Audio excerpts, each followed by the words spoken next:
DJ Vlad, was doing an interview with Maino. Okay. A few people sent this to me, and they're like, "Did you see Vlad going at you in this interview with Maino?" And yesterday I watched it because one guy was like, "You need to watch this." So I watched the clip. Okay. And I just want to shout out to Maino because it was very funny to see Vlad aggressively. He's like, "Yo, so let's talk about, Ebro in the morning leaving Hot 97." Maino was like, He's like, "What do you want to talk about?" And he's like, "Yeah, man." And he's like, he just starts going off. First of all, he unleashes sort of his personal history and beef with me. Well, and what is that again? You just never liked his. So I it's honestly hard to lose. It's hard to keep track of. Someone recently, a friend sent me a picture of me with him the night that I met him back in the day. That story I've told y'all when he was asking me for my YouTube login info. Yeah. Someone sent me a picture from that night. I'm like, oh, it was the Rakim show at Knitting Factory. It's like 2009 or 8, whatever. Okay. So I always thought it was weird. I thought the way he handled like talking to me about my YouTube was weird. Now, listen, I will say something funny and ironic here. For a guy who's clearly was good at growing a YouTube channel. You should have listened to him. You should have gave him that login. No, I should have. By the way, maybe I should have given him my login. Hit yourself with the button. Congratulations. You played yourself. The guy knows how to build a YouTube channel. So I always thought he was funny style. And then like I just didn't like as time went on, and I maintain that to this day, the way that he chooses to make content around hip hop. Yeah. I don't like it. I don't respect it. It's the way I feel about academics for the most part. It's not that I know you as a person. I don't like the way you're choosing to make money. So the story that he tells is that I had talked ish about him. And you guys know me well enough to know this sounds very realistic. I had talked ish about him, and then I ran into him at a WWE show, and he came up to me, and I was like, "Hey, man, I'm sorry. I get crazy on the internet." And then fast forward a year or two later, and I was doing it again. That's you.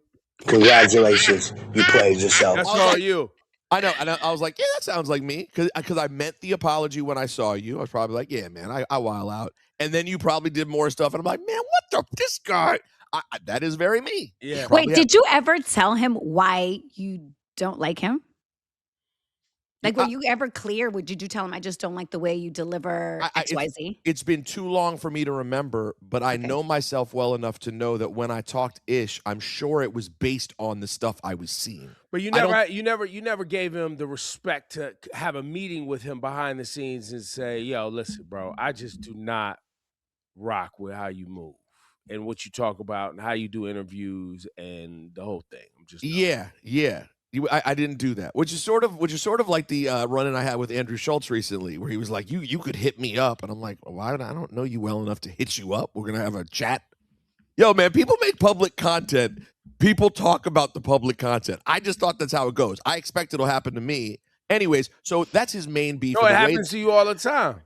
Yeah, I'm just used to people you thought you was cool with. As soon as there was blood in the water, they was, you know what I mean? And listen, there are times when it's done in a way that I find it offensive, and there are times that it's not, right? Like, you guys remember I got offended a couple years ago when I had the thing with Kelly Rowland, and DL Hughley made a video just like talking about me like he didn't know me. I was like, damn, that's you're acting like we weren't in the same studio every day. That's crazy. So I understand getting irritated by it at times, but I didn't know Vlad like that. Anyway, so he tells Maino the whole story of why he doesn't like me. Basically, I'm P-word because when I met him, I apologized. Pipsqueak P. And that's his line of, I'm not a man because I apologized and then talked ish about him again. Okay, bro.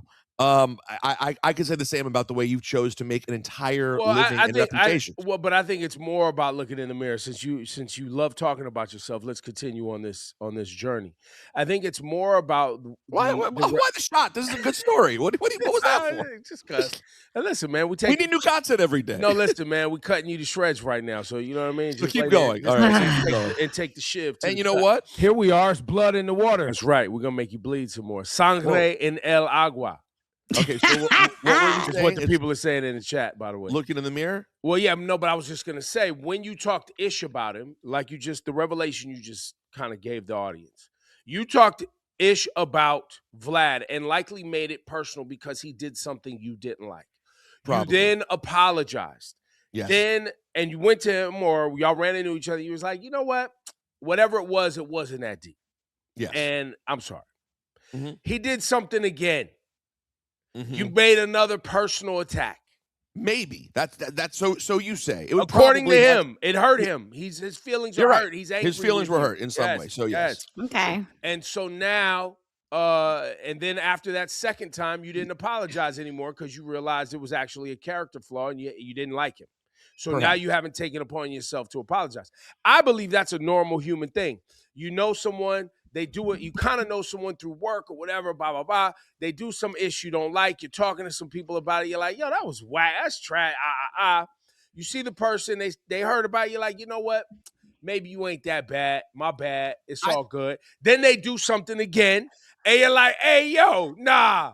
F all that, bro. You're trash. No, the Ebro translator is very good. I'm pretty sure that's all that happened. But and then I noticed, this is your entire career trajectory. Like you sit behind a camera, you pay people for interviews, you ask.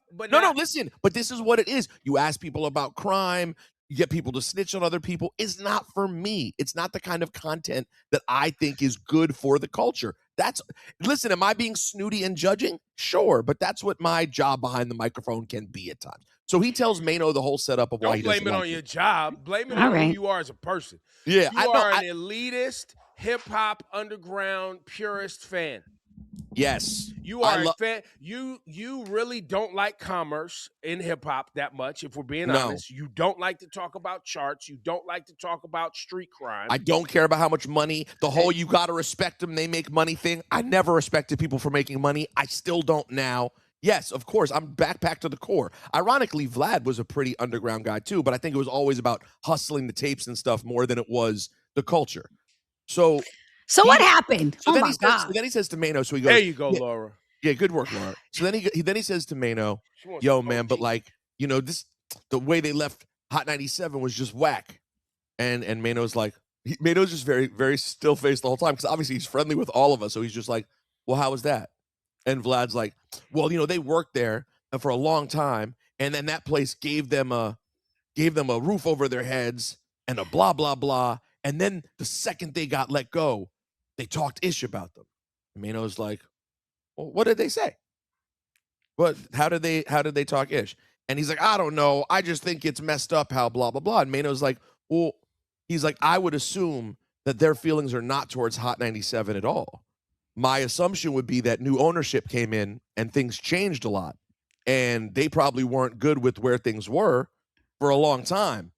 And he was like, I know that those guys, I'm sure they love Hot 97. He literally, it was like he was inside of my brain answering. And he just go Maino. And he just kept shutting it down. And Vlad would be like, yeah, but if you work at a place, and he's like, yeah, but you could work at a place for a long time. When new ownership comes along, priorities change. Yes. Attitude changes. Things change. And it literally just had to end with Vlad being like, all right, well, anyway, there was nowhere for him to go. So I just wanted to shout out my guy, Maino, for representing. I don't know how he knew how I felt, but he did a great job representing it. Well, I think he knows either A, because he listened to the show when he was on his way to work with Angela Yee in the morning, probably got some clips of us talking about it. Or B, he's talked to people who work there. And they gave him the inside scoop of that things have changed and we were not okay with how things were changing. And there will be more on that later. I'm gonna take this quote that people use on the internet. Story developing. I haven't Story developing. I keep seeing that from independent media on social media when they're doing a breaking thing. Story developing. We'll be back.